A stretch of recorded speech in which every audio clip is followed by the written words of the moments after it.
Okay, Marekani nilikuwa na vitu viwili. Kwanza nilikuwa nimeenda kwa ajili ya show nilifanya Dallas pale. Lakini pia nilikuwa nina harusi ya bilionea mmoja hivi mkubwa sana pale Houston, Texas. Kwa hivyo nilipofika, of course walipata habari zangu kupitia mitandao. Mnavyojua mimi YouTube yangu PPTV imekuwa inaangaliwa kwa sababu mimi nafikiri ndo MC ambaye nina video nyingi sana za harusi. Nafikiri kuliko mwingine yoyote kwa hapa Tanzania na Afrika Mashariki. Yes, na walivyoona yule dada of course ndo alikuwa wa kwanza kutaka kufanya surprise kwa mume wake. Kwa akasema bwana nitafute, akanicheki, nikapigiwa simu na kuomba kuja. Lakini utaona kwamba mimi mambo yanayotokea kama hilo ambalo limetokea ni jambo ambalo kwanza nilikuwa nimeanza kulipredict. Mimi kabla sijapata mwaliko wa kuja kwenda Marekani, nilianza kwenda kusoma Kiingereza. Nienda kujipiga brush kidogo pale British Council. Nakumbuka of course niliongea na amplifier na IOTV kwamba nimeenda kusoma Kiingereza miezi mitatu kwa sababu najiandaa mwaka huu nataka kwenda kimataifa. Kwa nilipopata mwaliko wa Marekani, of course nilipokea vizuri. Yaani unajua walianza kwanza kupigana simu, huyo na dada mwingine ambaye yuko hapa, mimi siku nilikuwa sipatikani kwenye simu. Wakanitafuta namba sipatikani, ni wakaunda hadi group kabisa. Wakawa wananitafuta. Kwa wengine wameweka wengine wanne, wawili wa huku na wengine wawili wa kule. Umeona? Kwa hivyo dada akamwambia mwenzake bwana mimi nataka pipili tuhakikishe kwamba anakuja Marekani. Nilipopigiwa bwana unakaribishwa Marekani for the first time, kwa kweli nilipokea kwa furaha kubwa kwa sababu kwanza ilikuwa ndoto yangu, na kwa kweli toka nizaliwe ndio ilikuwa mara yangu ya kwanza. Na nafikiri wewe mwenyewe unajua kwamba kwenda Marekani ndio kitu pekee ambacho mtu anasubiri. Ukitoa kwenda mbinguni, kila mtu anataka kwenda Marekani. Unajua India, unajua ukisema unaenda India unaulizwa unaumwa nini? Maana kule magonjwa ya figo nini, si kusoma ili Marekani kama Marekani ugaibuni.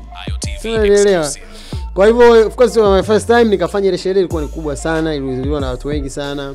Wa Kenya, wa Tanzania, wa Nigeria pamoja na wazungu of course wa kule. Na ilikuwa mara yangu kwanza nimefanya Kiingereza na Kiswahili. Lakini karibu 80% kwa Kiingereza. Na ilienda vizuri. Yaani ilienda vizuri, ilienda poa na imenifungulia, nilishangaa sana kwa mapokezi makubwa niliyopata. Nilipata mapokezi makubwa sana. Nilikuwa nikipelekwa katika sehemu ambazo ni clubs za wa Afrika, kama Safari pale Houston. Kuna sehemu nyingine za wa Nigeria walikuwa wakiniona wananishangaa sana. Wengi nilikuta ni watu ambao wameniangalia sana, ni watu ambao wananifuatilia sana. Kwa hivyo hali kwanza ilinitia moyo sana. Kwa hivyo nilipoanza sherehe, nilivyotokea hivi, watu wengi sana walishangilia na komenti zangu nyingi sana walifurahi. Kwa hivyo kwanza imefungua milango. Narudi tena pale Houston kwa ajili ya show nyingine kubwa. Lakini habari za mimi kuwepo pale zilienea sana, na nafikiri tutaona kwamba nilifanya exclusive ya kukutana na mchungaji mmoja maarufu sana duniani, anaitwa Joel Austin wa kanisa Lakewood ambalo linahudumia zaidi ya waumini milioni 40. Kwa hivyo baada ya kusikia habari zangu kama niko pale na kusikia kwamba mimi wanafuatia sana kutoka Afrika Mashariki, baada ya kupita pale na watu nini, akaomba kuonana na mimi, tukaonana naye, tukaongea mambo mengi, na baadaye nikamwambia jinsi ambavyo yani amekuwa anainua roho yangu kila mara nikiwa namfuatilia na nini, na akanipa Biblia na akasign. Kama ukiangalia kwenye Instagram page yangu utaweza kuona hiyo video ipo na imetrend sana. So baada ya kuonekana Marekani imefungua milango mingi sana. Sasa hivi nimealikwa Uganda, lakini pia nimealikwa Rwanda. Ila pia nina mwaliko wa kwenda Ujerumani, pia. Ila pia nimeingia kwenye tuzo za kwanza kubwa za comedy za Afrika. Zinaitwa Comics Choice Award Savannah. Zitafanyika mwezi wa 7 nafikiri this July, zitafanyikia South Africa. Nipo mimi, ameingia pia Churchill wa Kenya, ameingia pia Daliso Chaponda wa Malawi, lakini pia nimemwona kuna mtu anaitwa Nkube na ni mchekeshaji kutoka Zimbabwe, ameingia pia Basket Mouth, tunamjua mchekeshaji mkubwa sana. Kwa hivyo mimi kuanza kuwekwa kwenye linki za kimataifa ni kwa sababu watu wameanza kuona ule uwezo sasa wa kuhudumia Afrika nzima umeshafika. Kwa hivyo mimi nafurahi kwamba naipeperusha bendera ya Tanzania kupitia comedy, na always mimi nimetaka kuwa Diamond wa comedy. Nipeleke niwe kwanza mfano kwa vijana wengi wanaoniona na vitu vingine kama hivyo. Kwa hivyo nimefurahi sana, nienda kule kwa ajili ya sherehe na comedy, lakini mapokezi nilikuta ni makubwa sana, na nimealikwa pia Los Angeles, pamoja na Las Vegas. Kwa hivyo nimekuja kujipanga vizuri na nitarudi kwa ajili ya hizo tour za hizo sehemu mbili. Dani nimeingia jana. Nimeingia usiku, nimeingia kimya. Kwa sababu nilikuwa na harusi ambazo zinaendelea na sherehe ambazo zinaendelea ambazo zilikuwa tayari zimeshalipiwa. Na unajua nilipata tabu sana kwa sababu nilikuwa na sherehe tarehe 1 send off ambayo it was yesterday, alafu nilikuwa na sherehe nyingine tena kesho.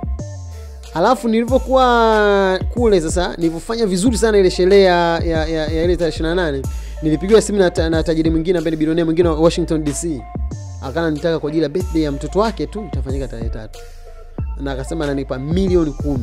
Sio kama unanielewa. Yaani wewe ni 3 milioni 10. Akasema mimi nakupa hiyo kurudisha tu hizo siku ambazo utakuwa una sherehe huko, ambie umepata dharura. Alafu nakukatia na tiketi ya kurudi. Unajua milioni 10, ndugu mtangazaji, milioni 10. Yaani nikamwambia shingapi milioni 10? Hebu kata kwanza simu nitafakari. Nikatafakari. Nikaangalia, lakini nikaona bwana, biashara kama biashara unaweza ukakubali ukachukua milioni 10 lakini ukapoteza watu wengi sana. Kwa hivyo kwa mara ya kwanza kwa huzuni kubwa mno nilipiga simu kuambia nitashindwa, lakini yani nilisema vile kwa uchungu sana. Kwa nikaacha, lakini mimi naamini kwamba Mungu ana mpango wake, lakini hiyo yote ni kwa sababu jinsi ambavyo watu wananikubali, na watu wengi sana wamenikubali sana, especially kwa watu wengi sana ambao wananifuata kule. Na kama unavyojua mimi ndio MC gali zaidi, ni the heavyweight MC, lakini the most expensive MC kwa Afrika ya Mashariki kwa sasa. Ndio MC pekee wa kimataifa na ndio MC pekee kwa Tanzania kwenda kuwa kufanya UMC Marekani kuanzia nchi yetu ipate uhuru mwaka 1961. Na mimi ndio MC pekee ambaye nashikilia tuzo ya kuwa MC ambaye anakubalika na watu. Mimi nilichukua mwaka jana, na ambayo hata mwaka huu mpaka sasa hivi bado hatuna mshindani, kwa sababu mimi ndio MC pekee ambaye niko booked mwezi wa 6, mwezi wa 7, mwezi wa 8 na mwezi wa 9. Sasa hivi tunaanza kuchukua kazi za kuanzia mwezi wa 10 na kuendelea. So sasa hivi tunataka tutoe nafasi sasa, tuinue vijana wengine, kwa sababu simu zinaendelea kupigwa sana na siku tayari zimeshachukuliwa. Kwa hivyo tunaanza academy ya MC hivi karibuni, tunaanza academy ya vijana wengine wa kufanya comedy na wenyewe hivi karibuni, ili tufungue milango na tufungue nafasi kwa vijana wengine na wenyewe pia kuweza kuenjoy, kwa sababu anga bado ni kubwa. Nasema kwamba kunguru hata waruke wote hawezi kujaza anga.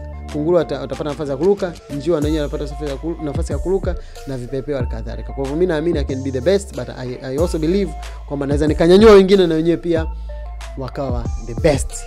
Experience ya Marekani bwana ni habari nyingine, ndugu mtangazaji. Sawa, Houston, Texas. Ilikuwa ni Houston, Texas, America.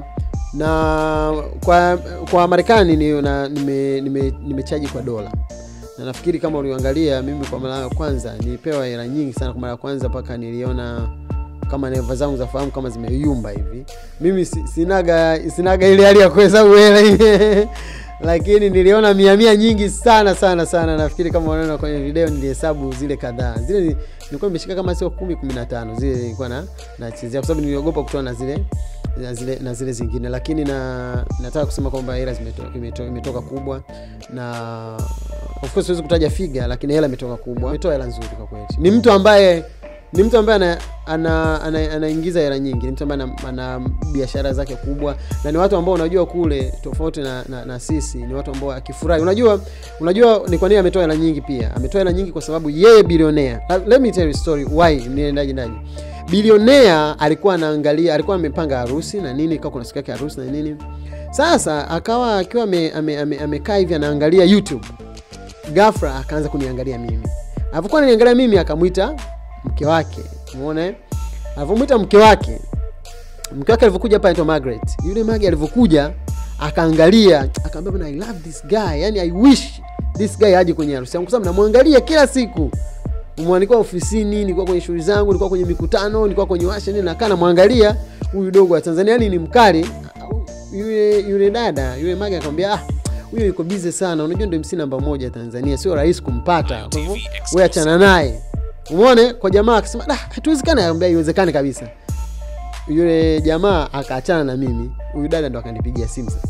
Hapo nipigia simu kwa bwana wewe unakuja na wewe ni surprise, kwa hivyo please don't post it, don't say anything, don't say like you're doing anything na nini.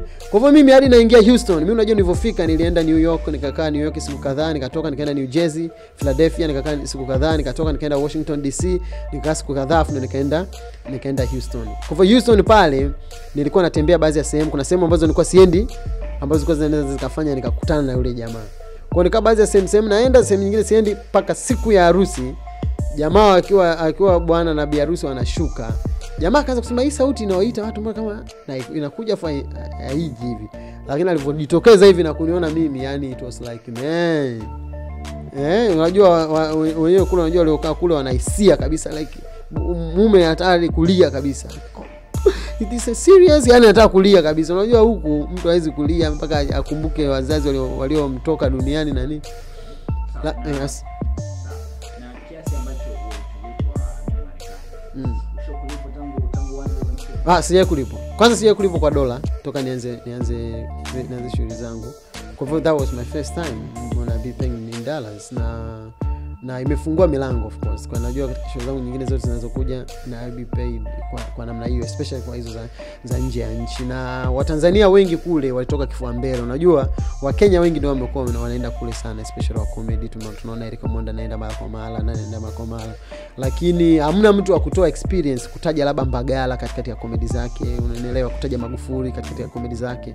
Kwa hivyo Watanzania wengi they were very proud of me.